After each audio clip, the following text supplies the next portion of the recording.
It is Thursday. Once again, broadcasting live. If you're watching live. Otherwise, not as live as you'd like. 234 King Street East, Pacific Junction Hotel, downtown Toronto. On a dark and kind of a Charlton Heston looking day. Be good today because otherwise the Lord will strike you down. Actually, he's probably going to do that for a lot of reasons. It's a laundry list. Yeah. Joe Bartnick's going to be in here, so maybe we're playing with fire. Maybe there's a reason the locusts are falling from the sky. Also, co-host of Puck Off. And, boy, a lot of people were telling us so much about Joe during the week that he was in town from L.A. So we're thrilled to have him in. So he's going to be in studio probably about a half an hour time, a little less than that. The legendary Guy Carbonneau. I think people just like saying Guy Carbonneau. You should see his answering machine, too. It comes on, and it goes, leave a message for, and then his name comes on, Guy Carbonneau. Yeah. I was like, oh, can I play that again? Oh, I thought he was going to say the old form guy. No. Please leave a message for Guy Carbonneau. It's like Mats Naslund. Mats Naslund. Charles Darlene. A Larry, a Robinson. No, there's no A before the R. I'm telling you right now. By the way, Guy Carbonneau, the last Montreal Canadian captain to hoist a Stanley Cup. 3-time Stanley Cup champ, last Montreal Canadian to hoist the Stanley Cup. Then he also gets the hoist, well, at least he lifted the cup in Dallas. That's right, 1999. I wonder if he was in the parade with Pantera. Can you see it? I don't know if I can see it. I'd love to see it, but I don't know if that happened or not. So we're looking forward to that today. So we'll get to Guy in about probably about 7 minutes' time. Looking forward to talk to him. A lot of people looking forward to what was going to happen with the traveling circus known as Mayweather and Conor McGregor. Fucking beautiful, brilliant. And so here's the thing that kills me. So there you got ESPN, and they are going on and trying to score the press conferences like a fight. Like 10-9, whoever. So I didn't see enough of the first one to have an opinion, but they're going like, oh yeah, 10-9 Mayweather, which, But last night in Toronto, Mayweather got smoked. I mean, smoked. If it's a fight, that probably was an early knockout for Conor McGregor. I mean, just look at the crowd. So, courtesy of, and rights holders, UFC, broadcast on Showtime. I want to get all these things right because people are pissy. But we want to do it right. This was Dana White. And so this was last night at the Budweiser stage, which I didn't realize, this is a venue for something like this. But this was awesome. So listen to the enthusiasm when Dana comes out. Then listen to what happens with Conor. And then when Mayweather gets into it, he just gets booed almost the whole time. How you think Mayweather even came close if we're scoring it like a fight is beyond me, because this thing was an early round knockout. A lot of enthusiasm. It was a great night. And for the city of Toronto and UFC, once again, the rights holders, Showtime, the broadcaster, this was a great night. Thank you. What's up, Toronto? How are you today? So when we were putting this deal together, I told these guys, you don't do a world tour without stopping in Canada, baby!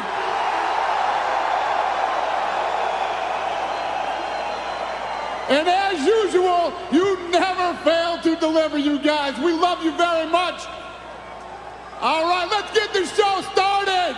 The reigning, defending, 155-pound champion of the UFC, the notorious Conor McGregor!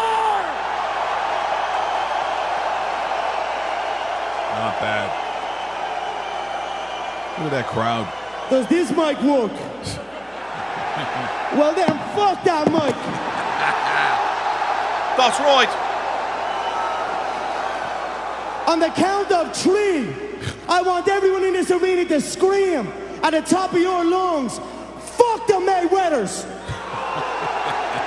1, 2, 3. No, no, no, no, no, no. Oh, wasn't good enough. Wasn't good We enough. can do better than that. That's right. When I count to 3, I want this entire arena to scream, fuck the Mayweathers. 1, 2, 3, fuck the Mayweathers. He won't do shit. Do fucking nothing. Lovely. And while we're at it, fuck Showtime too. You little weasel. Look at you, you little fucking weasel. I can see it in your eyes. You're a fucking bitch. Nice commercial for Showtime. That's not making it as a Cut my promo. mic off. Cut the champ's mic off. Hell no. You fucking weasel and you fucking bitch. Yeah. Well, there you go. Honestly, I could let this. I probably could let this go on the whole time. It was pretty exciting, actually, the And- entire time. Yeah, and so there you got ESPN going. Yeah, it was kind of a tie. No, it wasn't. It wasn't even close. That's a tie. What do you? Wasn't even close. One of those French or Russian judges in figure skating? Yeah, not close. Nice scoring there. Well done. Dana White, though, taking a page out of Paul Stanley. Nobody rocks Yeah. in Toronto like you. That's right. Who's ready for some alcohol? Yeah, yeah. Who likes the taste of tequila? Tiddly, tiddly, tiddly, boom, boom. Yeah, no, that's awesome. This is still, and look, we have a huge announcement coming up for this show, rawmike.richards.com, around that fight, but it's bigger than you think. I'm going to take a page out of, I don't know, someone good. I'm going to take a page out of that, and we're going to talk about what we're going to do. Showtime, yeah. Showtime. No, I don't want to be a bitch. I don't want to be a little weasel. So that was just, a little portion. I mean, the thing is, these press conferences are so good. I'm worried the press conferences might be better than I hope it's not better than the fight. Because look, a lot of this when you It look will at be. it, It will because be. because they're laughing away like they're just putting on a great show. Oh, yeah. But I'm still thinking, as the total is 8.5, you get double your money if it goes 8.5 rounds. All of a sudden, Mayweather, for the first time, is starting to talk about knockout. Like he's never really talked about that because that's not really what he does, even when he boxes. But all of a sudden, he's dropping the word. So as they're both sort of, jousting each other verbally, when they're both talking about what they're going to do, and they're kind of smiling here and there, is it conceivable that Conor's presence and the way that he talks, then you got guys like Joe Rogan, you get, some of the other guys saying, well, maybe there is a slight chance. Is he actually getting his back up? Do you think it's actually in his head a little bit that he might lose this fight? Because these guys really don't think that way. Yeah, I don't know about that. The thing that's funny, though, Floyd isn't a knockout type of boxer. No. So when you're looking at, Conor, the willpower, the guy that has too much pride that he doesn't want to get knocked out that early, or if he, I don't think he wants to get knocked out at all, obviously. 8.5 might be the way to go. Mayweather wins this fight. I don't see any equation where he doesn't win this fight, but can McGregor hang on? And I think the answer is yes. I think the answer is yes, too. Well, see, I'm getting all swept up with my Tonight they're in New York, by the way. the Irish cousins, and I'm talking to them like this. Like, is he fucking brilliant last night? And then the next night they're in London. London, something will happen. It's the last one. Something will happen in London. But do you think anyone really shows any love for Mayweather anyway? No. How about this one? The guy's Pay been your fucking taxes. the guy's been Pay your fucking taxes, you bitch. the guy's been a dick for the last 2 Yeah, I know. decades. I like the way he gambles, though. Yeah, he in style. Just man. throwing down 6 figures. I like that. Okay, so now for the first time, I have to actually attempt. Is it quarter after already? Was it quarter after or 10 after? Yeah, you know what? Let's go quarter after. Let's go 5 more minutes. 5 more minutes. of chit chat. Okay, so here's something else. And by the way, Joe Bartnick coming up in about 20 minutes' time as well. This guy's been requested big time by a lot of our listeners. People love him, too. so I'm Yeah. going. He's been on with Bill Burr, like one of my all-time favorites. This is going to be really good. I'm looking forward to it. The monies in professional sport, people always wonder, where does hockey fit in? So the ranking based on monies in 2016. This is Forbes magazine. Trust me, very few people in this audience, including the 2 hosts here, even know where you can buy a Forbes magazine, let alone look in it, because we don't relate to any of those numbers, nor any of the people. But when it says something about sports, I'm thinking, well, this could be interesting. I wonder what it is. And so it's the ranking of the top successful franchises monetarily in the world. in the world. I will tell you, in the top 50, including teams like the Jacksonville Jaguars, there is no hockey in here. Not one.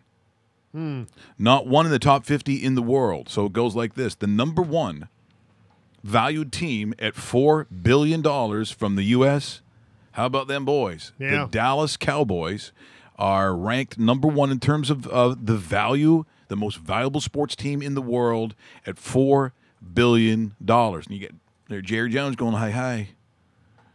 That's right. And boys, I mean, now number two, not surprisingly, now you're getting a lot of footy. In Spain is Real Madrid. Real Madrid based solely again on the value at 3.65. Third is Barcelona, and they are at 3.55, so almost the same. But talk about two real powerhouses, the kind of money. That's why you see the best players in the world, and they can do it. They just go out, and if you need Cristiano Ronaldo or you need Lionel Messi or Neymar, there you go. Way to do it. Where's okay? So rounding out the top five and number 4 and 5, like Manchester United somewhere in there. Or? So number 4, Manchester City. New York Yankees. Okay. At 3.4 makes a lot of sense. Stadium as well. Stadium. So like I said, that's the value, right? All this kind of stuff in here, and that is number 4. So rounding up the top 5, Manchester United, almost the same money, $3.32 million. Once it gets below that, you're kind of nickel and diming around those that are just a little below 3 million or 3 billion. So you have the the New England Patriots at 3.2 is 6. The Knicks are 7. Really, eh? The Knicks are 7. You look at how shit they've been managed and just the mismanagement and the horrible way for over a decade they've directed this team. But that speaks to almost solely MSG, I think. And surprisingly, number 8. The Arizona Coyotes. How did they get up there? Yeah, the Coyotes. That's how much money they owe. That's a different list. My mistake. The Patriots are 6 at almost the same amount of money, and then Knicks are 7. The Redskins at 2.85 at number 8. Number 9, the New York Giants at 2.8. The Lakers and the San Francisco 49ers both at 2.7. I think that's interesting. So San Francisco above Bayern Munich, but by 2/10 of whatever that is, like what's that, $2 million probably. But you've got Bayern Munich, the Jets at 2.6, the Dodgers, and the Houston Texans at $2.5 billion. The Bears, the Eagles, the Boston Red Sox, and then it continues down. We're talking about then increments around $2 billion and just below, all the way down. So the Golden State, just by comparison, is tied for 29th with the Pittsburgh Steelers. And again, when you look at the size of their markets and what they have, you're talking about Pittsburgh and Golden State, which is a Bay City team, which is sort of interesting. The Indianapolis Colts, for the size of their town, they're 32 at $1.87 billion. At number 50 was the Jacksonville Jaguars at 1.48. So you have to wonder, if you're looking at hockey, you're talking about the Montreal Canadiens, you're talking about the Leafs, and probably the New York. Well, the Rangers have to be with MSG. The Rangers have to be in there, yep. But they don't make this list. So I guess they're saying, at least by Forbes magazine, that they are less than $1.48 billion, $1.5 billion. And I don't really know in the NHL if they're $1.5 billion. Now, I know in that $1 billion category, I think you're still talking about a Maple Leafs, a Rangers, and I believe the Montreal Canadiens. I would not be surprised at all. And then if you're taking the totals of like the actual ownership group with MLSE and with MSG too, and the what MSG owns too, between the franchises, the building, cable systems in the greater New York area, that, but they're talking individual franchises, and that's where the difference is right there.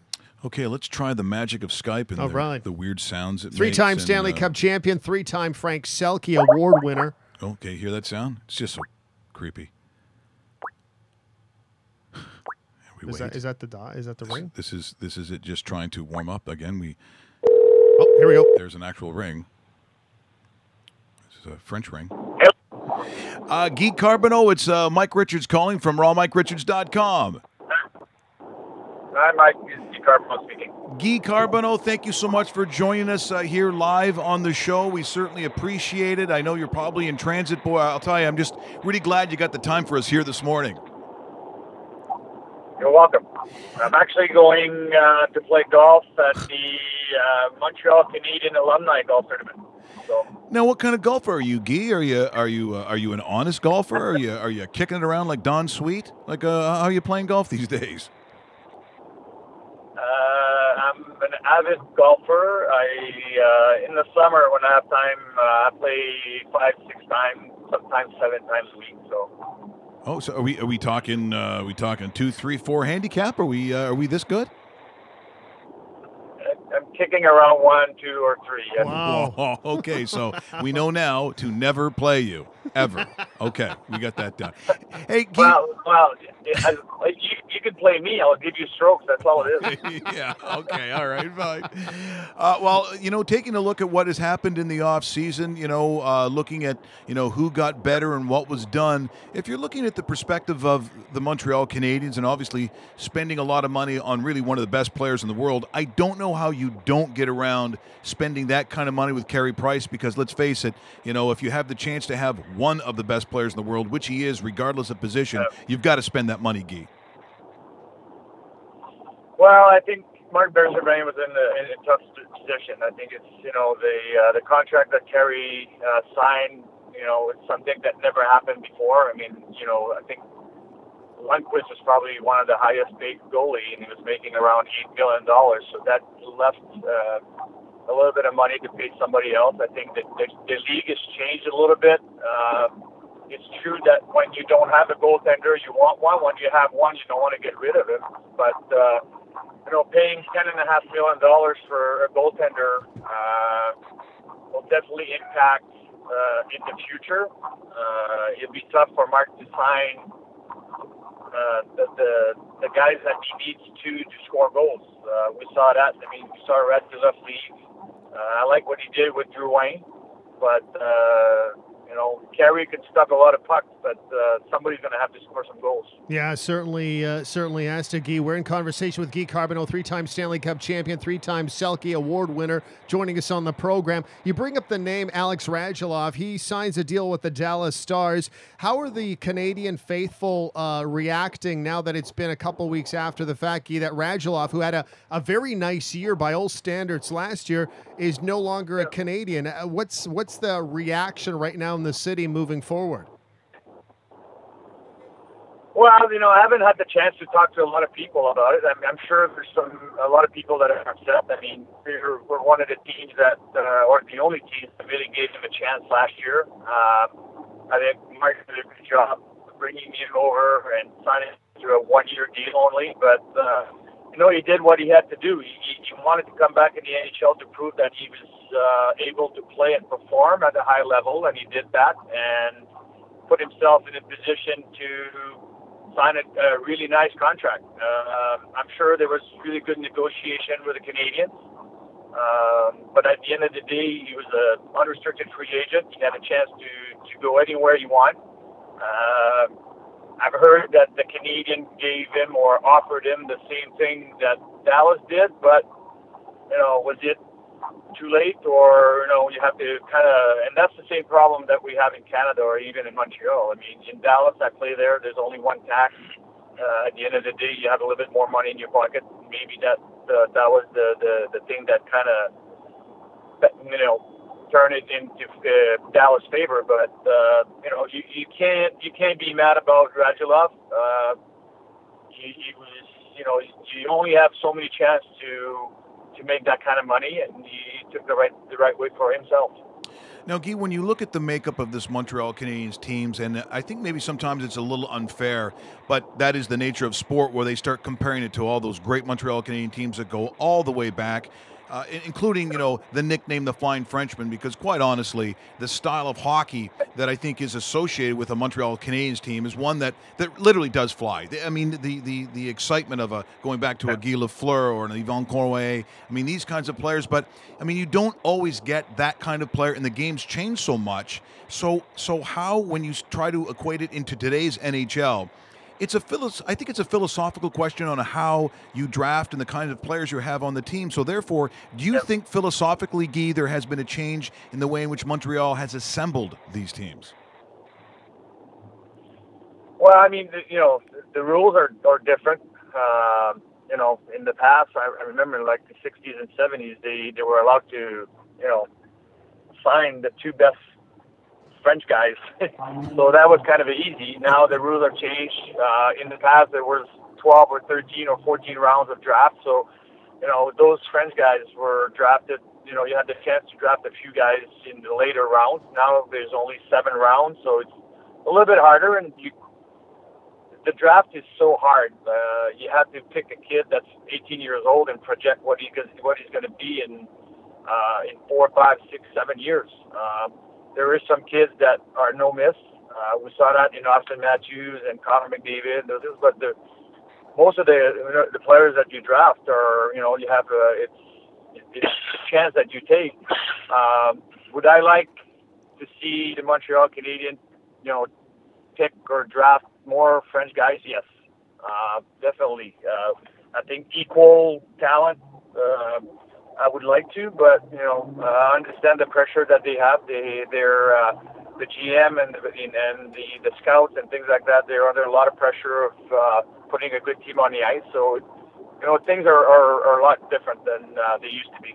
Yeah, they certainly are, Guy. I have to ask you about Jonathan Drouin. You brought up, you know, one of the key additions to this Montreal Canadiens roster in an off-season trade with the Tampa Bay Lightning. So you're kind of in that same situation. You're from the province of Quebec, born and raised, drafted by the Canadiens. Yep. Drouin goes back home, so to speak, and with a Quebecer going back to the province itself, the big city of Montreal, wearing that Canadiens jersey, what kind of pressures could a guy like that expect? And I guess expectations for this guy to lead this team. How can a young player? What's the best advice you can give to a young player how to handle this? Because the level of expectation on Jonathan Drouin is increased by Enfold, considering where he came from with the Tampa Bay team.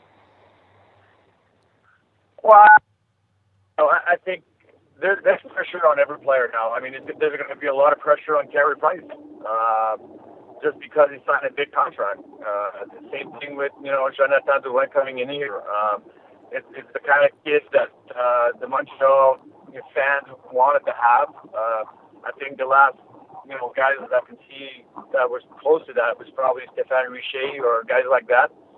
So to have a French Canadian on the team, but you know, I think there was will there be more pressure or less pressure because he's French?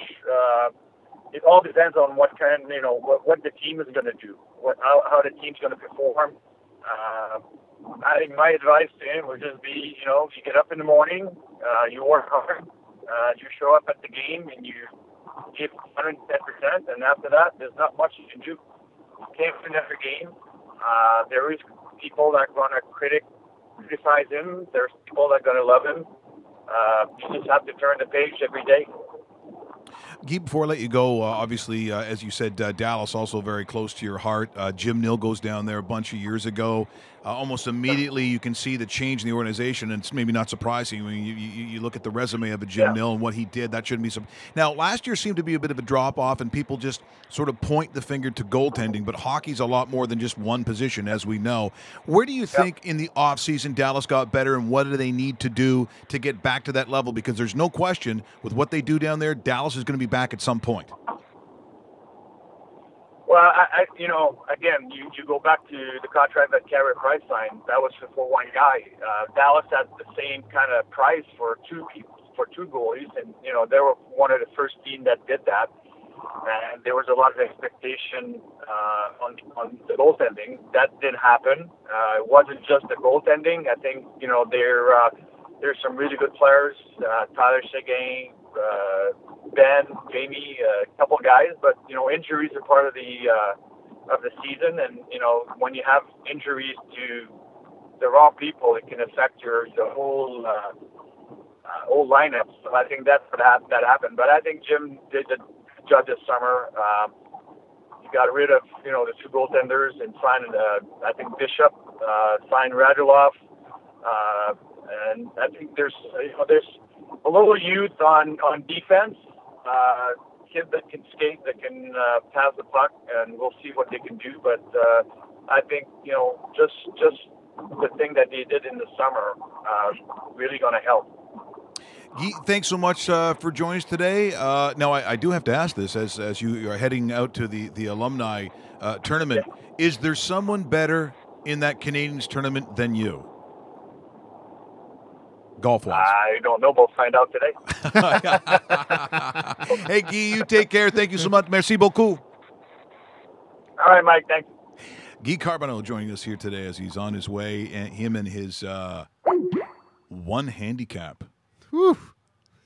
You'll give us strokes. Yeah, you'll give us a lot. Yeah, how many strokes is that? It's like a couple per hole. I didn't- And Russell, Russell wouldn't even be allowed to be on the same golf course. Well, there's a lot of things that Russell would not be able to do with a Guy Carbonneau. I think you should have thrown in, oh, yeah, Guy, well, someone sitting here won a long drive competition, Yeah, so. thank you. Okay, so Thank you're not so great. Notice we saved that one. Okay, so we're going to take a look at a really kind of cool thing here. So Joe Bartnick is going to come in just seconds. And he can probably explain a little more what's going on in this Tommy Lee roast, but it's like it's on the beach or something. All these guys are wearing jackets. And I think it's Paul Rodriguez who introduces him. And Joe immediately started, obviously it's a roast, so he goes going right at Tommy Lee, but this is pretty cool. So when we come back, on the other side, Joe Bartnick, also from Puck Off, he's the co-host of that podcast. People want to see him. He's going to come in next, but first, here's a little of his work. Thank you, Paul, very much, Paul. What an honor and a pleasure to be here tonight, everybody. Tommy Lee is now a green guy. He's Mr. Green, and that's hilarious. Because in the 80s, he used so much hairspray, they should name the ozone layer hole after him. The only thing Tommy Lee's ever done for the environment is make it rain at a strip club. What do we got? We got over there. We got nobody.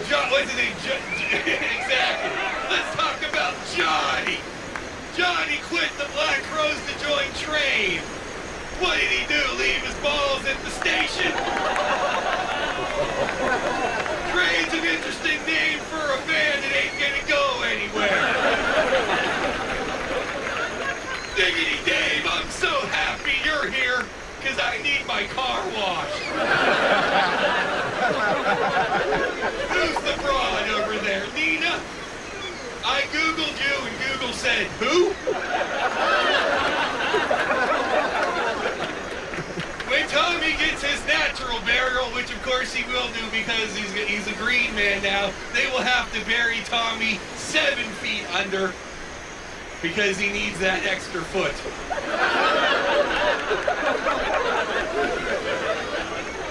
So there you have it, the work of Joe on the beach roasting Tommy Lee. I don't care who you are. Dude, that is a cool gig to get something like that. Thanks so much for joining us here this absolutely. morning. Thanks for having me. Yeah. It was so awesome hanging with you guys. So what was the deal on that with the beach and Tommy Lee? Like, what was that show? Was that Comedy Time? What was that? It was on like Discovery 9. You couldn't make it to 8? I know. Come on, Joe. You literally needed like the platinum ×5 package on DirecTV to get that channel. But he did a show because he was not spread out enough in the 90s, where he was doing like him and Ludacris were on 2 teams going around the country talking, North America probably, and talking about the environment. See, I don't even remember that. Exactly. I barely remember that.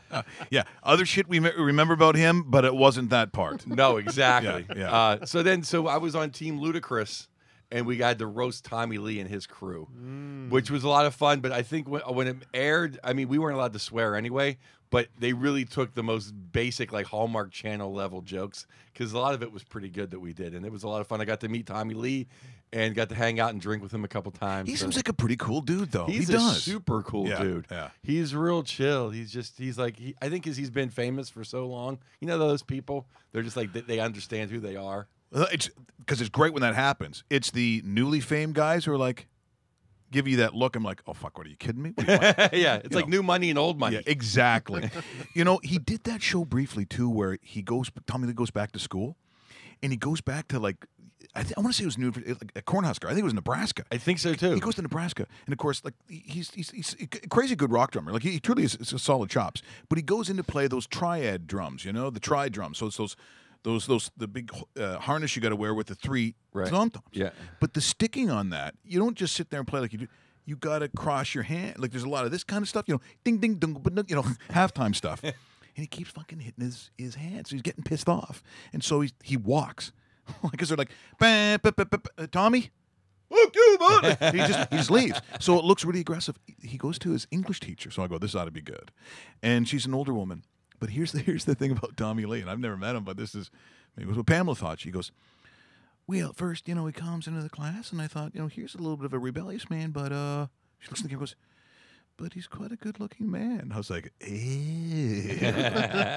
have you seen the video? Like, that was a little creepy. But, Joe, coming in here today, like as I said, people would know, obviously, the stand-up, but tell us about Puck Off. Tell us about the podcast. But coming up, this will be our 5th season when the season actually starts. Awesome. Fraser Smith, radio legend in L.A., he had an opportunity to do a hockey show on the Sideshow Network, and he always wanted to do a hockey show with me. So we just started doing it, and it just kept growing and growing and growing, and Sideshow kind of fell apart. So we just do it out of my house now, or we go on location at the Ice House. Because I first saw some of your clips, and it's like, hey, I just came in from L.A., or I'm from L.A., I go, that's not an L.A. guy.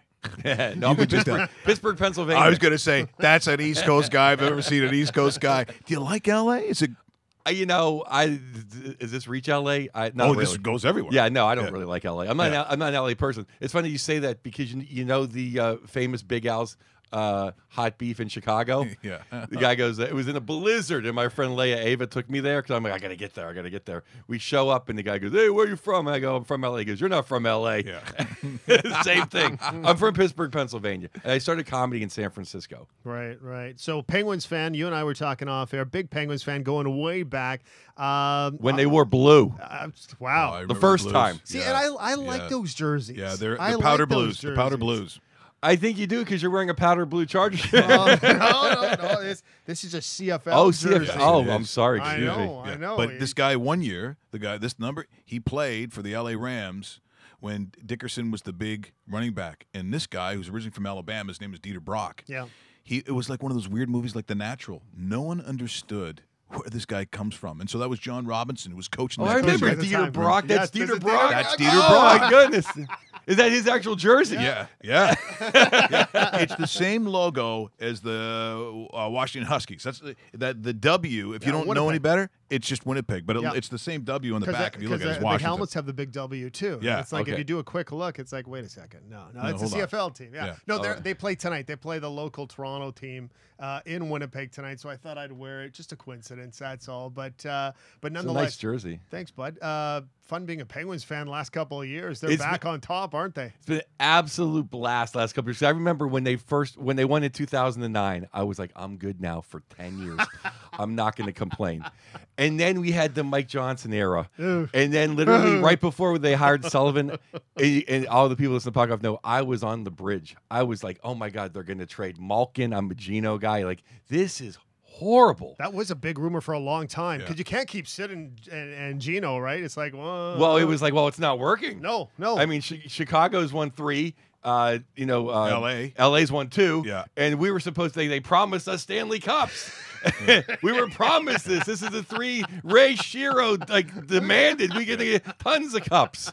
And then it fell apart. So there's like, oh my God, what's going to happen? And then all of a sudden we get Mike Sullivan. In Sullivan, we trust. And literally, Sullivan, if he's made 100 moves, 99 of them have been perfect. Yeah, you can't take away when people say this. Yeah, coaching matters, and I know it's a phrase that people hear, but trust me, it does so much because literally, like, what was the difference in lineup from one to the other? I mean, of the changes that were made, I'm still saying the core of that team was the same. So what was the difference? It had to be coaching. Philosophically, he makes them defensively accountable. Where on the other side they weren't, and I'll be honest, in those playoff years where it got a little messy for the Penguins, you could smell it like sharks can smell blood in the water. You knew if you pressed them a little bit physically, if you got on these guys a little bit, you could roll them over. Worst thing in hockey of all time is that I know that if I keep pushing you in your own defensive end, eventually you're going to cough that thing up. You're absolutely correct. They were not, I hate to use this phrase, but they were not mentally tough. Sullivan comes in, it's like a light switch went off. You couldn't push Sid around. They just went through people. I mean, Sid's attitude, whatever the thing about just play the game. let them punch you in the face, let them cross-check you, just play the game. Then the whole team rose to that, and then they got like five or six rookies come in, especially guys like Brian Rust, and then Dumoulin came up and played, and then they got Trevor Daley.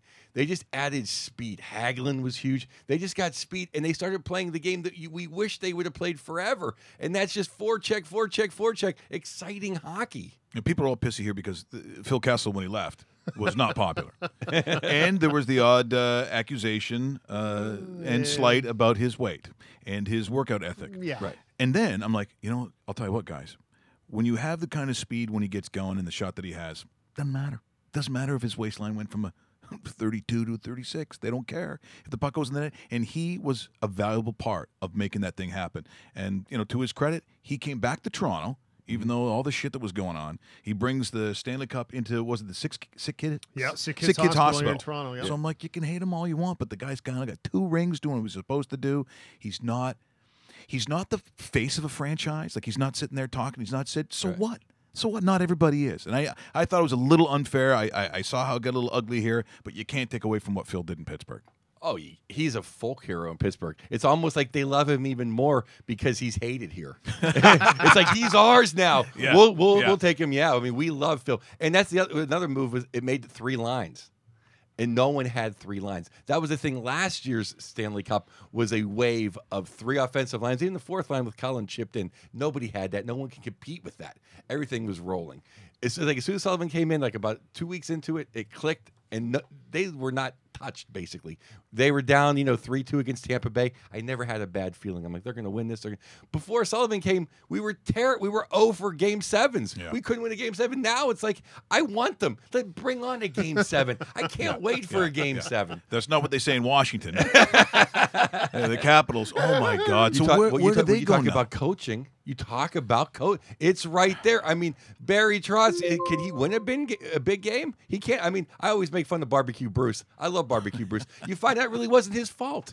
Yeah. And I don't blame Ovechkin either, because you know what? Ovechkin was great, and he never had defense, and he never had a well-rounded lineup, and until Hopi, he never had a goaltender. Only the last couple years has it really been, okay, they choked. Before that, it's like it was just the American media saying, oh, what's Ovechkin doing? Ovechkin doesn't have a team. What do you think happens this year?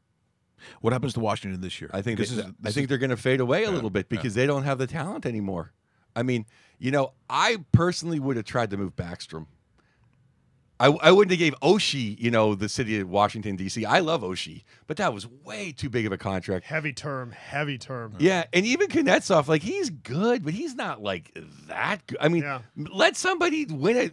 Let someone get to the conference finals before you give them $8 or $9 million a year. Yeah, crazy money. One last Penguins question. We'll move on to other temes because I know you don't just talk about Penguins. Because I like the Jets. Welcome That's to why. Okay? Penguins corner, then we'll get the Jets corner. Yeah. Oh, I love the Jets. Now, I'm a big fan of Jaromir Jagr. Would you like to see Jaromir go back to Pittsburgh, sign the 1-year deal? You're going to get him for cheap, and he's going to be in a Penguins uniform again, where I think, being a Penguins outsider, not the Penguin insider you are, I'd be happy with that because that's what I grew up with, long hair flowing at the back in the early 90s. I'd love to see Jagr back. Agree or disagree? 100% agree. This is how much I love Jaromir Jagr. I would. It's almost like Sophie's Choice. Do I want a 3-peat or do I want Jagr to come back? See, that's how much I love Jaromir Jagr. I'm a gambler, and if someone had told me Sophie's Choice reference over under, I'm going under on that one. I'm gonna be honest, Joe. I never saw that one coming. Yeah, I love Jagr. I mean, it was one of my rants, like, every year. Anytime the Penguin fans would boo Jagr, or I'm like, I don't get that. Jagr is now he's probably 4th. But until 2 months ago, he was the 2nd greatest Penguin ever, and it wasn't close. Yeah. And he's still loved by me. I mean, twice Jagr saved the franchise. Twice he saved the franchise. So you got Gino Malkin ahead of Jagr? He has 3 cups. Yeah, but it's Jaromir Jagr. I know, but you just have Because to. you got Lemieux, Sydney, I'm guessing, are 1-2. Yeah. And because I'm- Yager would be my 3. Well, I'm a Gino guy, and You Gino's, are a big Gino guy. And Even Gino's yesterday when we were yeah, talking, and Gino Gino's is- still on the team, Right. so I'm going to say he's 3. Okay. You know, okay. And now you got Wrecking Ball, too, who's part of the Hall of Fame. He's my- number 5, right? My grandma's favorite player, and then he got traded for Tocchet. Yes. And now Rick has 1 as a player, Yeah. 2 as a coach. He went to Arizona, And getting and nothing there. Tocchet actually saw me do stand up, and he's a fan of mine, and so I love Rick Tocchet. He's a good guy. He's a great coach. Toronto guy. Oh, he's from Toronto. Yes, he is. Yeah, he's. I mean, how about 2 goals after getting a broken jaw? Yeah. They didn't even know his jaw was broken. Yager saw him bleeding in his bed. They were roomies. Wow. He's like, Dickie, what's wrong with your face? It's bleeding. Oh, boy. Well, he knew he had a broken jaw, but I guess the Chicago doctor was a quack or whatever. Sure. Just like, hey, go back in the game. See, that's Rick's a good so hockey tough. story. It's like, what's wrong here? Let me try to put it, I mean, and hey, and if you talk it, you're going out, you've won what you can, you've done it as a player, to coach, and now I'm in Phoenix now. Let's go out there, boys. Do people know what offside is? No? Okay, we'll do that tomorrow. I'll be golfing. Like, I don't blame them. I think Tocchett's going to make a heck of a coach out there because he is the young guys that can do it. What's funny is Tippett just suffered and suffered and suffered. As soon as he leaves, they get Ranta, Stepan, yeah. and they get Jarmoson. Jarmoson is a great defenseman. I mean, the best number 3 defenseman in hockey. It's still going to take some time out there, but you know what? For him, good. Challenge, sunshine, pools. I mean, you don't have the pressure of anything out there because the hockey is just, if they make the playoffs or whatever. I mean, it's just, and again, I'm not one of these guys that, if it's a non-traditional hockey market, being snobby Canadian saying, well, this isn't. Right. I said, well, you got to go down there. Like, I heard people, because I used to go to Dallas like 3 times a year because I love Dallas. And people are like, well, do you have to explain hockey in Dallas? You mean the team that's won a cup? No. Yeah. No, they pretty much got that down. And by the way, half the city at the time when Nortel went down there, half of them were Canadian. I said, they play pickup hockey in and around the city like crazy. I said, they love their hockey down there. It's unfair. Now, some markets, Arizona, whenever you hear a story, click, I've had enough. Up here, when we hear about the legals and the leases and so on, out. If we start talking about what? Who else in that category? Carolina to a degree? Yeah, You start to a hearing about degree. Carolina, Florida we're Panthers. like, yeah, Yeah. Panthers, click. It's just how we are here. At some Yeah. point, we don't want to hear it. Well, I have a soft spot for Carolina because of Captain Ronnie Francis. Well, There's another Penguin reference. Here's that, yeah. Well, I mean, I have a soft spot to them because I think they belong in Hartford, not Carolina. oh, absolutely. That's where I See, fit that in. would be cool. Yeah. But I don't know. It's gonna. I can't. Yeah, don't know. I'm all for having more traditional markets, but it does. I mean, it's working in Tampa Bay. Yep. It's they're shoving it down our throats about Nashville at working. Yes, they are. I like it working in Arizona because you know what? I go to Arizona Coyote games to see teams I want to see instead of going to the Ducks. Because by the time I sit in traffic to go to Orange County, Yeah. I'm halfway to Arizona. I StubHub. Sid and Gino were both hurt about 5 years ago, and I StubHub $5 seats behind the penalty box. $5. $5. Me and my buddy went. Yeah. Oh my God. And Mark Letestu scored the game winner in the shootout. Not that you remember or anything. You know when Letestu's on the top 3 in the shootout, you know people are hurt. Yeah. But he's doing well in Edmonton. I thought Edmonton getting Juicy was a great move. I mean, how and about- cheap. I know, and cheap. Yeah. And then they got. I'm a Leon Draisaitl guy, Yeah. man. What Leon. do they pay that guy? If Connor makes what he makes at 12.5, he's there for the next decade. What does Leon ask for? I got a number If I in my was him, head. if I was him, I'd take 9.5. Yeah. It has to be under 10 because you got to be responsible too, right? Yeah. Well, And or Well, Pete Chiarelli, that's what he's got on his plate. yeah, that's why he's making the big I mean, bucks. that's why. I mean, and look, there are those who thought that when he goes there that that he wasn't going to have the same kind of success as we saw in Boston. I'm like, but that wasn't a fluke in Boston. It's got like Dale Talon, the guys who put some of these teams together. You give them some time, a Jim Nill, all these kinds of guys. They're winners. They came from winning. They got a bit of a blueprint in their head. They're going to get it done. I'm not surprised about Edmonton at all. Well, look what happened to Boston when he left. Yeah. I mean, it's like Don Sweeney. That's why I think when you hire, it's with Sakic. Like, you better if you're going to hire a legend, he better be great because then it gets very awkward. well. I mean, Remember those faces Wayne used to make behind the bench when he was in Phoenix?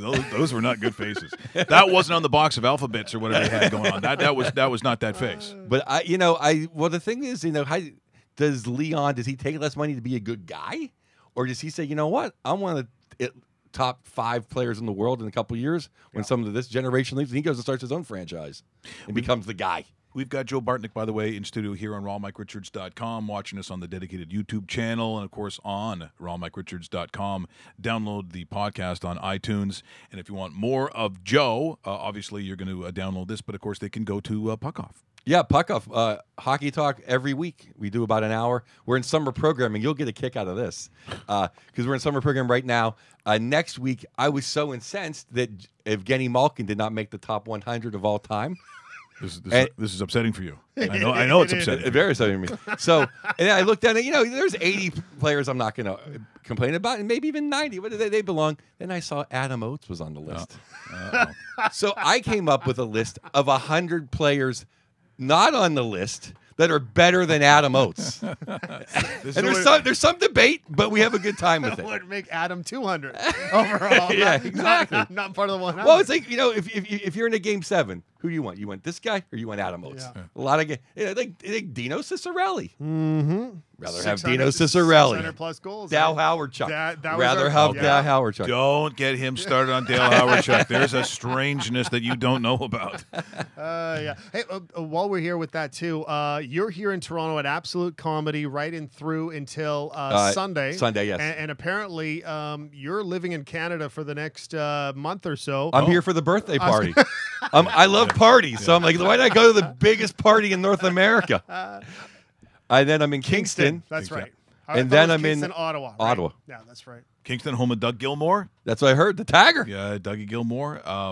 Now, here's something, too. So you were in Calgary for how many years? A couple of years? 2 years. 2 years. So I did the sports morning show out there for like 5.5, 6 years. And so I got to know the Sutters pretty good. I was going to say you probably had to Sutter every morning. Always. Well, no, he wouldn't be coming on every morning, Daryl. He's not getting every morning. But he got screwed. But I know the family well, and I know what Daryl's all about. I was really happy for him to see him win 2 cups in L.A. And I think people, just because they call it the sour beer face, because that pretty much goes on. But he's a really funny guy, a really sarcastic guy. I mean, we know him well enough where I used to laugh at the press conferences because people would ask these questions and he'd be like, and I thought, what? The last guy I think who was an LA kind of guy is the guy who was a Viking. Isn't that what they're originally from? Yep, Viking, Alberta. A Viking rodeo because he loves rodeo. A real Albertan, a real Midwest, kind of guy. And there he is because I saw him with a tan. I go, Daryl Sutter's got a tan in L.A. I guess they just had that cycle of what they felt they went through in L.A. and said, okay, you know what? I guess we just got to tear this thing down. Well, I have a lot of thoughts on the whole what happened to the Kings. That's my mistress team, and I actually saw them win the cup live.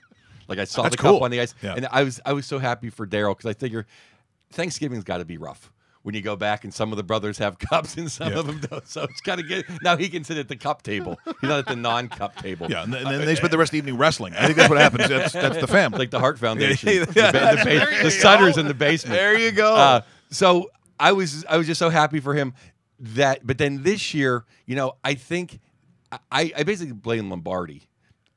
I would have got rid of Lombardi. Sutter, if you want to make a change, okay. I didn't think it was his fault. I just didn't think it's. I mean, Kopitar. We picked our all dog team this week.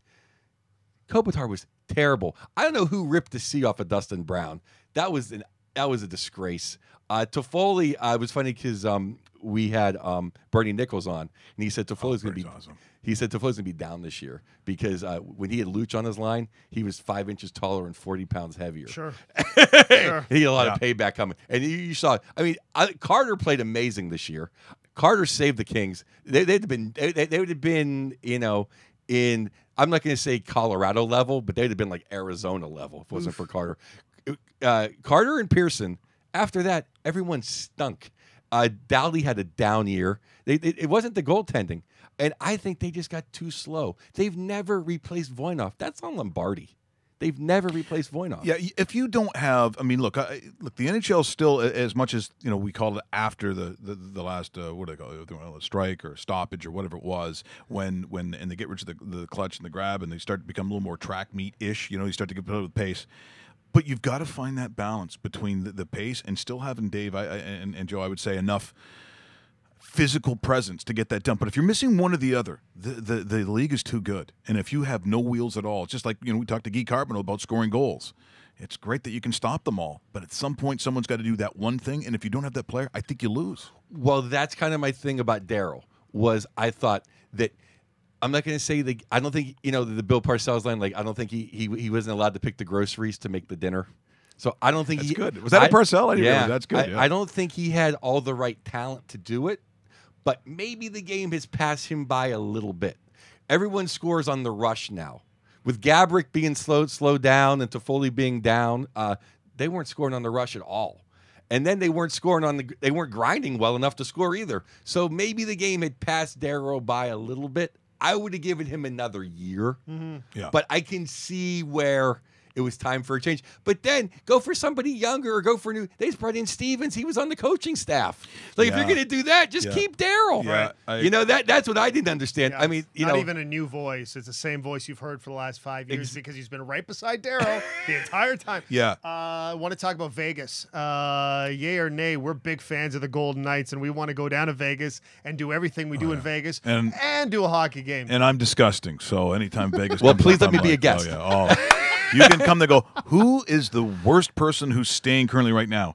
Where's Richard staying? Yeah, he's at the and it'd be like a garbage hotel. It'd be the one. It'd be on what's the street? It's not on the main drag. You want to go Old Vegas then? Fremont. Yeah, Fremont. Yeah, he's on. Look for the flies. That's what Richard's is. When I was filming a television show in Vegas, they were so sick of me at the Planet Hollywood, they shut off my HD.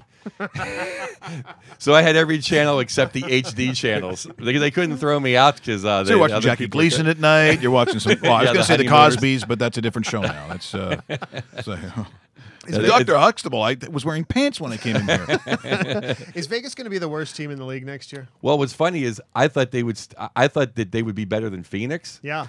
Or Arizona. Yeah, well, whoever they're called, yeah. Until they got Jarmelson, Ronta, and Stepan. Now I'm like, wow, that they upgraded there. Yeah. I don't understand kind of the long game that he's playing. I think some of the defensemen he traded away, like I would have kept my thought. Sure.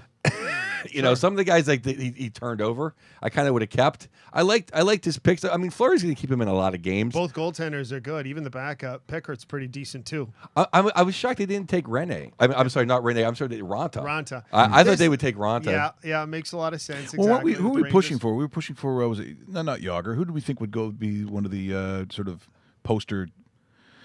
And Bernie Nichols are one of the sort of disagreed with. I thought it was one of those veteran guys coming in. Oh, I don't remember. Maybe it was. Was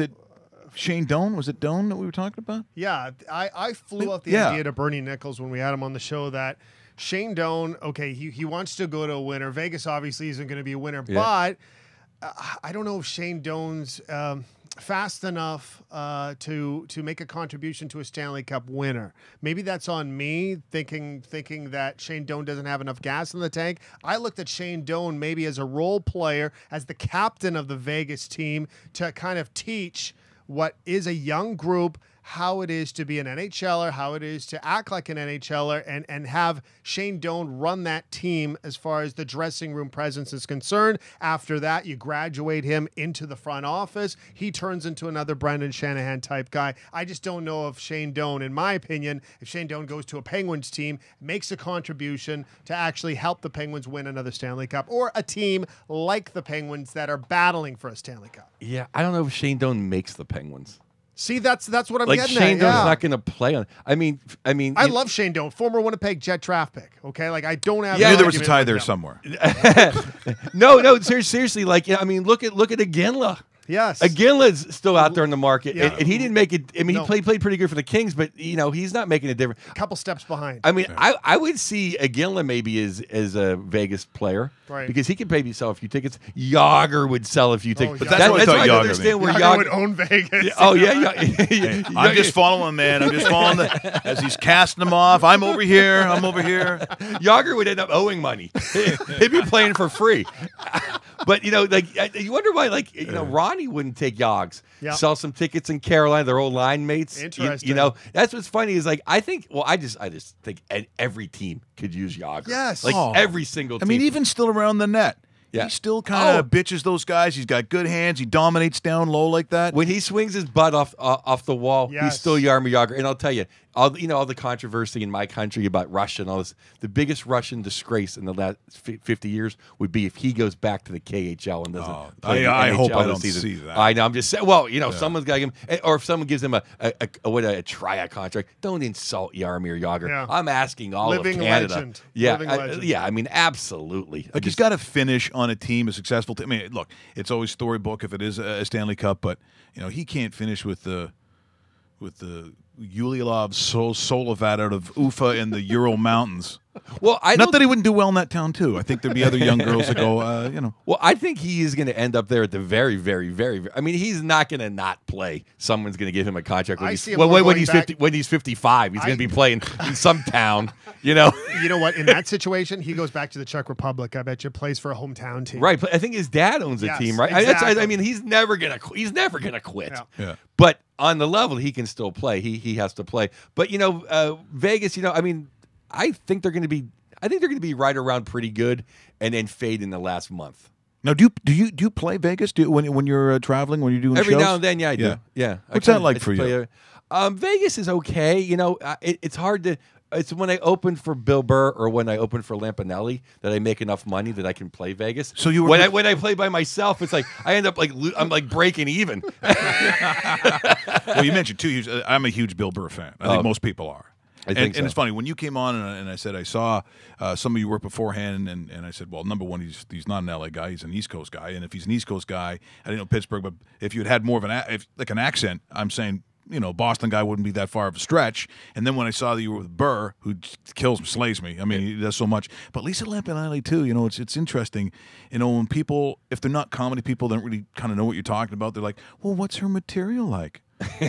Well, imagine Rickles as a chick, and then way more graphic, way more. But it's done with the same kind of love and spirit of just having some fun. Don't take it seriously. Absolutely. She's just having fun, but she's going to get to everybody, every color, every race, every sexual orientation. But you're at a comedy club. You're just supposed to fucking laugh. It's just supposed to be, shits and giggles. That's Right. all. And some people just, they just never go to a comedy club, never listen to him because she, of all people, and then she went on. Remember, she went on Trump's Yes. the Apprentice thing. I completely remember because I lost 3 months of work. She did the television show. Yeah. I'm still paying for that, or I'm not. With Visa. What's she like to work with? She's the most amazing person to me. She couldn't be any nicer. I call her the Queen. That's my name. Her name's the Queen to me, but I just call her the Queen. And she was just super great to me, and I have nothing but respect and love. I mean, she was the best. I stayed in. I mean, I'm a middle class Pittsburgh kid. I got to stay in 6-star hotels. I was in a hotel here in Toronto where the floor, it was the bathroom floor was heated. Yeah. I couldn't believe it. There's a TV in I'm taking a dump. There's a television. There's a TV in the bathroom that they shine your shoes. Leave your shoes outside. They shine. I'm like, this is. She just showed me a different life. I got to ride in the big car for a while. And Bill Burr, who he even showed up in Breaking Bad, a couple of scenes in there. Yeah, A I small missed part. all of that. Yeah. I'm not a TV guy, and once I get behind, it's on season 2. I'm never gonna watch it. That's just homework. I didn't do good in school. That's why I do this. Yeah. So why do so why do you do this? Because comedy is not for everybody. People say, "What's it like?" They talk about that. I said, "Look, either you're wired for it and you live for that, either that 7 minutes that you're doing, or if they give you 10 or God forbid 15, which actually in that business that's kind of long. Why this? It's really the only thing I can do. Except maybe talk some hockey. I'm getting too old to bartend. So what am I going to do? And I'm too old to work construction now. No, I just always wanted to do it. And now this is my 20th year, I really can't do anything else. This is my lot in life. This is the business we have chosen. So up or down, I just love it. What's funny you say about 5 minutes, 6 minutes. The first time I ever got paid to do comedy, it was on the internet. They were filming it live at the Punchline in San Francisco, and they got to do 7 minutes. I told the booker, I don't have 7 minutes. And people think, I said, trust me, when you're on that stage, click, tick, talk. Right. 7 minutes, all of a sudden you get to your best stuff and you're 2.5 minutes in. Right. Well, this is funny. It's when you tell people people young comics, I can do an hour. Well, how much can you do when nobody's laughing? Oh, that's how much time you Exactly. really have. You know, I had to do one time. So I'm working at the Fan years ago, and I started off at Yuck Yucks chain when I was a kid in high school. So I'm doing the stuff, doing a bunch of impressions, blah blah blah. And they said, "Look, Don Cherry's going to be there. You know, all this. You know, Ron McClain is going to do this using." And it was at Don Cherry's Grapevine on Kingsway. When he had restaurants, Yeah, so it's packed, right? It's just packed, a bunch of 100 people, and there's Don and everyone out there. So I'm the co-host of the morning shows. They get a lot of the voices that I do. So I thought, okay, well, I'm going to go and work on routine, see how far I get. And so I'm doing these voices, and you're just doing it. You're walking around, and I had the timer on, and I look at it, and it goes 17 and a half minutes. I'm like, oh my God, 45. I end up doing 45. Right. But 45. You got to come up, if you're a headliner, 45 every one. I don't know how often you got to write. I mean, you got to do a lot of writing. And now with the internet, now when they can see your gigs, Right. sometimes these people have seen your stuff already. That's a whole new thing for comics now. Before, they want to. I mean, you could do London and Kingston or whatever one night. But if someone does that show, and you show up and you're in Ottawa, they're like, oh yeah, here comes the airplane peanuts routine or whatever it is. Right. You know, that's Right. hard. You know, I never worry about that because I kind of change it up. Not like my overall act as much as I like to, but I always riff and kind of screw around and change up the order. I don't think you can worry about that sort of thing. I don't know. I don't worry about people seeing because I try to make it fresh for myself every night. Yes. So then hopefully it's fresh for them every night. I mean, how- because then you see. I'm sorry, but then because then you see people that come like, oh, we were here like 3 nights in a row, and you're like, oh my God, I didn't want to be here 3 nights in a row. So some people don't care. I don't know what I don't know. I'm sorry. Go ahead. Oh no, I was gonna say. So Absolute Comedy. How long are you? What's your stand up routine? How long is it? It's 40 minutes on the weekends. Tonight, the weeknights, I'm just doing 20 because they're doing the comedy competitions, Oh, yeah. and I'm kind of closing after like the comedy competition, they kind of throw me up there to give them a headliner. But the kids, or some of them are older than me, doing the competition are really, really funny. Good. It's really great to see like guys. Nothing funner in comedy than to see new people you haven't seen before be really funny. But you also bring up a good point too. You get the new stuff, but then there's sometimes because you just like the guy's personality, his persona, when he comes on stage. For me, it's guys like Nick DiPaolo comes on. I love Nick DiPaolo. So I know he's going to be in a shit mood. He's going to be talking about stuff. He's fucking mad about this and these people and this guy fucked them. So I'm sitting there. I could go 2 nights in a row just because Nick DiPaolo's going on and he's ripping everything. Right. He's angry about everything. Angry about sandwiches. It doesn't matter. I love those guys. There's and David Tell. David Tell, I'm in tears. I can barely even. It tells the king. It tells the king. He's to me like Ian Bagg, Canadian. Ian Bagg. I heard the name, but Ian Bagg. Ian Bagg, yeah. don't know if I He know. actually played junior hockey. He's the best comedy. When we play comedy hockey in LA, he's the best by far. He's he's like Messier. Wow. I had 2 goals in like 2 minutes. The whole rest of the game, he's just cross-checking me in the back. He's like, you're not going to get a hat trick, Barnick. You're not getting a hat trick. You're not getting a hat trick. And just flattening me. Well, we got to look that up then, too. Ian Bagg's great. Well, I forgot what I was going to say. David Tell. Ian Bagg says, if David Tell's not your favorite comic, I can't be your friend.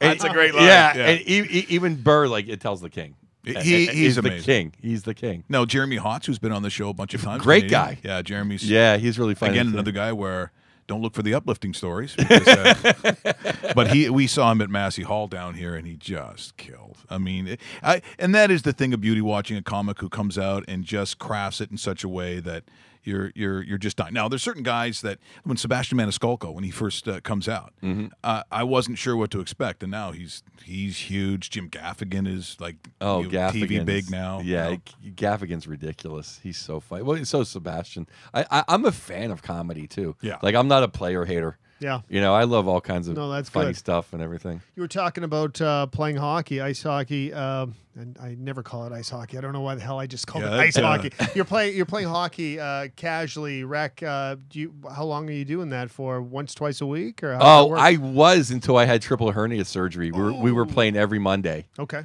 We were playing every Monday, and I got my skating was okay then. I have sweet hands. Okay. But I So you're cannot like a skate at all. Dave Anderchuk. It's a nice big size. Sweet hands around the neck. Can't skate a lick. No, exactly. I cannot skate a lick. I'm always. I have to play the games where it's like whenever people competitive and they like start calling offsides, that's when I can't play the game. That's when the league got too good for me. Offsides, You're always I'm always offside. Like I can't touch up. It's like I'm never gonna be in the game. So because I played street hockey my whole life in Pittsburgh, because before Lemieux there was like 2 sheets of ice. Yeah. Lemieux comes, now there's like it's like Starbucks. There's an ice rink everywhere. What's the pecking order in Pittsburgh? I'm guessing Steelers are number 1. Let me tell you 2 things. One is Lemieux Really? is bigger than all of the Steelers individually. No, you're a hockey guy, though. that's gonna cost Joe, a you're a fight. hockey No, guy. no. I love Mario Lemieux, too, but really Terry Bradshaw, guys like that? Lemieux has done more than maybe except for Andrew Carnegie, with all of his cancer research, all the yeah, hospitals okay. he's For built. sure. Okay, How no doubt with that. he is loved at a level like he is loved. See, that's a good point, because you're transcending just sport. You're saying the city itself. Yes, Society. Yeah, Lemieux is. I never thought anything would be bigger than that. He's bigger than this. The Steelers are like the Catholic Church in Pittsburgh. Like everyone just accepts it, and that's what they are. And all the Saints and Franco Harris Right, and Rocky Blyer. Yeah, and- like the 70s Steelers. Yes. That's like the Catholic Yeah. Church. But and this is the truth. A lot of those people are dying out, or it's more national. Like all the steelworkers have moved out in the 80s. Like they're everywhere. The Steelers in Pittsburgh right now. I know I haven't been there, I haven't lived there. They're the undercurrent, the 35 and under. The Penguins are a bigger team. Really? Because they grew up with like Lemieux and then Yager and then down a little bit and then Sid. Singino and like it's and there's rinks everywhere and you could get tickets to Penguins. You can't get Steeler tickets. Right. I mean you can't You're get not- season tickets or whatever. You can get scalp. So people just like hockey is always the accessible sport. Now, what about for you in LA? What happens if the Lake Show becomes the Lake Show again, and LeBron comes over, and Paul George comes over, and Lonzo's there? Does that interest you at all? Or you're not a you could care less? After I used to watch Kobe all the time. You just turn on the game after the East Coast NHL games. It's about 7:30. You turn over. Phil looks down the bench, whistles. Kobe comes off the bench, scores 9 of the last 13, and they win. After Kobe left, I haven't seen one Laker game. Okay. Would you be enticed by a LeBron and a Paul George and Paul George, I wouldn't know who he was if he Right. walked in here. but LeBron, but LeBron. Yeah, I'd be interested in watching LeBron. I'm not a LeBron hater. I get sick of the hype, but when guys are good guys and don't beat their wives and don't get in trouble and they live up to the like Sid, Amen. Yeah, and they live up absolutely. to the hype. How can you hate him? Yeah, I agree. And his rejection against Golden State last finals, it was like, oh, okay. Like, and that's why I thought they were going to win again this year. But I loved Durant when he was in Texas. But Durant was just so good this year. But I thought there's only one ball. You still have to beat LeBron. And they did. So hats off to the It's funny. Warriors. You can probably relate to this. They go in such. Was that Rick Barnes coaching that Longhorn team? I'm not sure if it was or not. Yeah, I think so. Or was it Prentice maybe or Penders? Tom Penders. Was it You Tom know what? And they got destroyed in their first game in the tournament. It was either the first or second game. That was Kevin's team, and I was looking at it. Of course, I've got all my research because I love college ball. Oh, It's yeah. like one of my favorite things. And so here's the dance, and I got Texas going from here to here to here, and his team gets destroyed. Oh, it was in the first half. Like they literally might have scored like 7 points. Like I've never. It's just one of those things that happens in college ball, and there it is at the half, and it's like 45-12. It was a massacre. Well, that's how great Durant was, though. He got that crap coach a Big 12 title. Like he won the Big 12 by himself.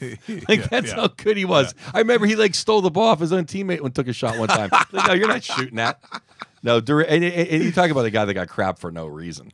I mean, he just wanted to go to it's not his fault they left Seattle and put him in a cow town. Yeah. They should still be in Seattle. I mean, you talk about, the Hurricanes being a disgrace. Amen. The Oklahoma Thunder are a disgrace. Yeah. That should be Seattle. That's the and I can't wait for equivalent. Seattle to get a team. Then I might move to Seattle. Love the Pacific Northwest. I love it. I don't like Portland. I like Seattle. Port a little dirty for you. Too dirty. Everyone there looks like they got off a Greyhound. It's is a true. JV And- city. It's yeah. a JV city. And you got a lot of the hipsters there now, and you got a lot of shit going on where maybe it's annoying. I lived in Eugene for a year, and that was a very good year where Bill Walton's Trailblazers win, right? So this was the 76-77. So that, oh my God, Yeah. you look so yeah, young. yeah, I loved being there. I loved being there. Seattle SLU one. It was all Pacific Northwest. I was running on Gus Steve Prefontaine's trail. Running on Pre's trail. The whole thing was okay. Here's a great story. My dad, track coach, collegiate coach, all kinds of sports, and I'm running with my hockey jersey on because I only lived there for a year. So I got the hockey jersey on, goalie number 1, and I got some weird sweatpants on. In comes this sort of little Latino guy running on Pre's trail because it's miles and miles and miles of these beautiful free trails done in the name of Steve Prefontaine, who was a premier runner, dies suddenly in a car accident. It was terrible. So Pre's trail, everyone runs on it. So there I am, long, great flow, the very, I don't know, like I could be in Slaughter, one of those bands. That's what I look like. I'm in 8th grade. And I'm, running and think I'm doing pretty good. This little Latino guy comes running by, and my dad's running, and he goes, "Excuse me." It's the guy's running. "Could my son run with you?" "Yes, okay, if you can keep up." Alberto Salazar. Whoa. Bye.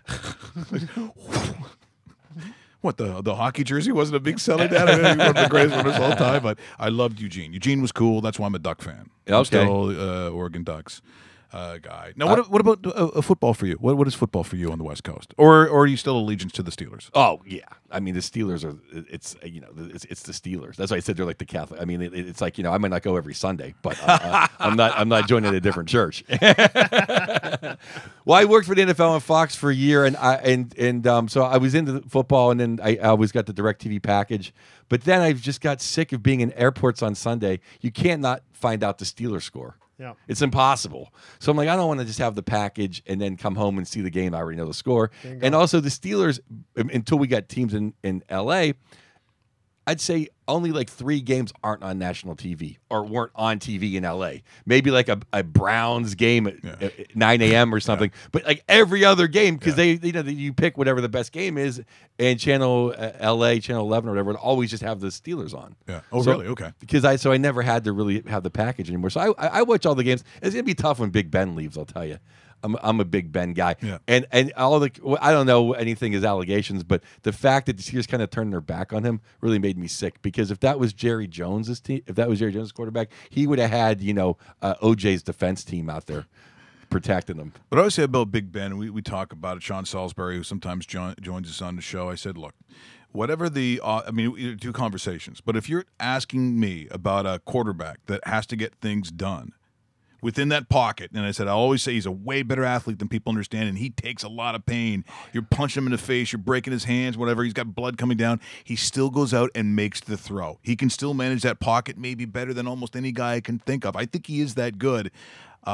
People get into, well, what about this? What about I said? I can't speak to that. I wasn't there. I don't know. And what was the one that he went to a university and went in one of the bars or something? I go, me talking about that? Me pointing the finger? I just told a girl last night I was in medical school. You don't be talking. I mean, I don't know me. I don't know about that. But Ben Roethlisberger, Big Ben, wow, I'll tell you, he's some kind of quarterback. Absolutely. I mean, up until a couple years ago, I would have taken him over anybody to win a game in the NFL.